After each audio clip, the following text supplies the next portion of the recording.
கிராமப்புறங்களில் தலித் மக்களோட பிரச்சனைகளை பற்றி பேசிகிட்டு இருக்கோம். ஆனால் நகர்ப்புற தலித்துகளை பற்றிய பிரச்சனைகள் நம்ம ரொம்ப கம்மியாக பார்க்குற மாதிரி எனக்கு தோணுது.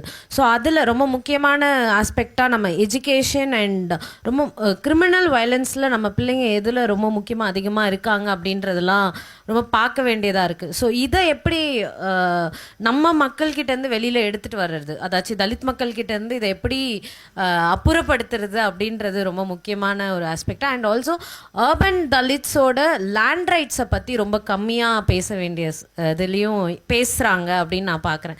ஸோ இதை அர்பன் தலித்ஸ் கிட்ட நான் எப்படி அதை எடுத்துகிட்டு போய் சேர்க்கணும் அப்படின்ற எனக்கு ஒரு சஜஷன், ஒரு அட்வைஸாக யார்கிட்ட இருந்து கிடைச்சாலும், திருமா கிட்ட இருந்து கிடைச்சாலும் ரொம்ப நல்லா இருக்கும் நான் நினைக்கிறேன். இப்போ நீங்கள் பேசுகிறதுங்கிறது வந்து அர்பன் தலித்து, ரூரல் தலித்து அவங்க ஃபேஸ் பண்ணக்கூடிய விஷயங்கள். இது வந்து அந்தந்த பகுதிகளில் இருக்கக்கூடிய பிரச்சனைகளின் அடிப்படையில் மக்களை நாம் வந்து அரசியல்படுத்தி அவங்கள போராட வைக்கிறது தான். அதுதான் ரொம்ப அவங்கள அதுதான் அம்பேத்கர் எஜுகேட் அஜிடேட் ஆர்கனைஸ்ன்னு சொன்னார். இந்த மக்கள்கிட்ட வந்து அவங்க பிரச்சனைகளை எடுத்து சொல்கிறதுங்கிறதுக்கே நம்ம வந்து உழைக்க வேண்டியிருக்கு, பாடுபட வேண்டியிருக்கு. அவங்க இதெல்லாம் கடவுள் விதித்த விதி அப்படின்னு நினச்சி எல்லாத்தையும் பொறுத்துக்கிட்டு சகிச்சுக்கிட்டு போகிற ஒரு உளவியலோடு இருக்கிறாங்க, அந்த மைண்ட் செட்டோடு இருக்கிறாங்க. அப்போ அவங்கள வந்து இல்லை இதுக்கெல்லாம் நீங்கள் வந்து எதிர்த்து போராடினாக்கா அதுக்குரிய தீர்வு கிடைக்கும் அப்படிங்கிற நம்பிக்கையை நம்ம கொடுக்கணும்.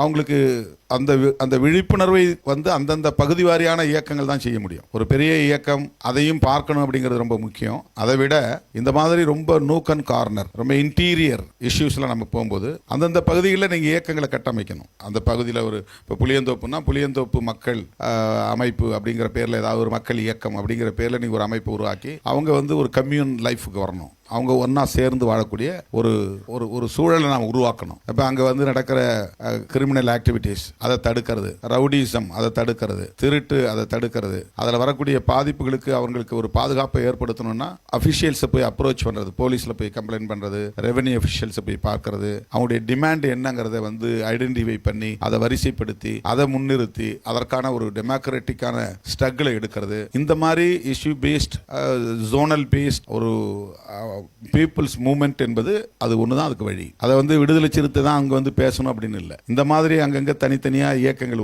இளைஞர் பேரவைன்னு உருவாகலாம், விமன் ஃபோரம்னு உருவாகலாம், அங்கே இருக்கக்கூடிய பேரில் ஏதாவது அந்த ஊர் பேர்லேயே ஒரு அமைப்பை உருவாக்கலாம். அது ரெகுலராக அவங்கள மீட் பண்ணணும், ரெகுலராக அவங்கள பொலிட்டிசைஸ் பண்ணணும். த பொலிட்டிசைசிங் த பீப்புள், அதுதான் ஒரே ஒரு வழி. மக்களை அரசியல்படுத்துவது தான் மக்களே தங்களை தற்காத்துக் கொள்வதற்கான வழி. சினிமாவில் வர ஹீரோ மாதிரி திடீர்னு ஒரு ஆள் வந்து அவங்கள பாதுகாத்துற முடியாது. அது மாதிரி ஒரு இயக்கம் பாதுகாத்துற முடியாது.